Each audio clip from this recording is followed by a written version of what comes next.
Well, the Biden administration is at it again. This time, the Surgeon General, Vivek Murthy, has declared a national emergency for gun violence in America.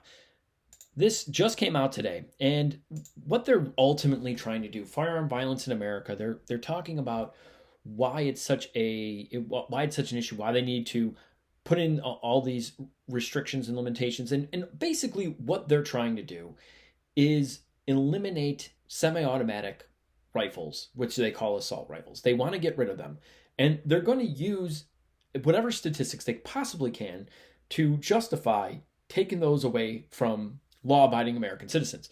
So one of the places that they like to go is this everytownresearch.org. It's Michael Bloomberg funded website that hates guns, that comes up with their own definition. Now, they in this definition here, they point out that the mainstream media and Gun Violence Archive, another left-wing funded site that hates guns, they generally accept this definition that they've thrown out there. All the while, they manage to just skate by what the definition of the actual federal government, the FBI, uses, and the statistics that they put out. So quietly yesterday, and they do it every single year when they finally put out the statistics. So this just so happened to coincide coming out yesterday and this news coming out that they're going to declare this emergency, which who the hell knows if they even have the authority to do so. But let's take a look at those statistics. Notice FBI.gov right here. The total number of incidences were 48 across America. The total number killed was 105. Now, again, they're going to give you statistics that are painted in such a way that it might scare some people. It might not scare you, but it'll scare enough people to say, we need to give up these semi-automatic, these assault weapons. We need to put an assault weapons ban. Why? What is the point in doing it?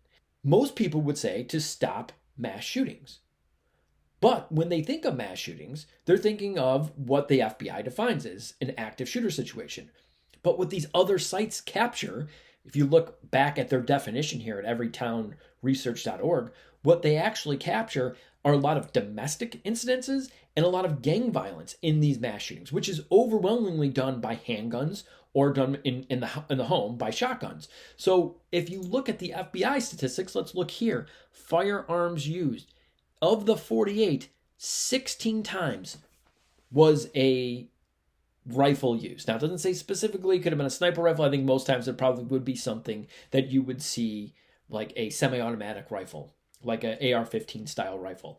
That's 1/3 of the instances that the FBI counts as active shooter situations that were actually used. So let's say that that number is even, they're twice as lethal. So let's say 1/3 we can attribute to the rifle. Let's actually double that number and say 2/3 we can attribute to that rifle. So 2/3 of 105 is roughly 67, 68.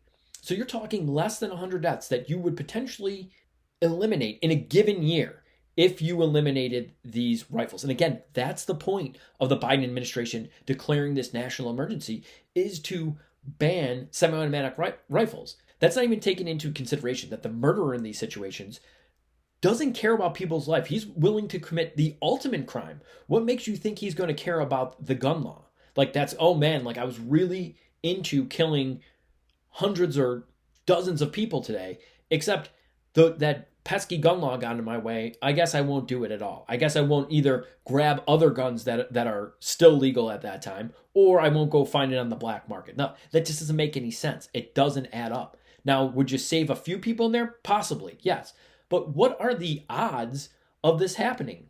There are 330 million people. Even if you add the total number of wounded to the total number killed, you have about 245. I don't make a habit of changing everything I do in my life, and nor should you, over something that's less likely to happen than you being struck by lightning. Matt, that's crazy. No, it's not crazy.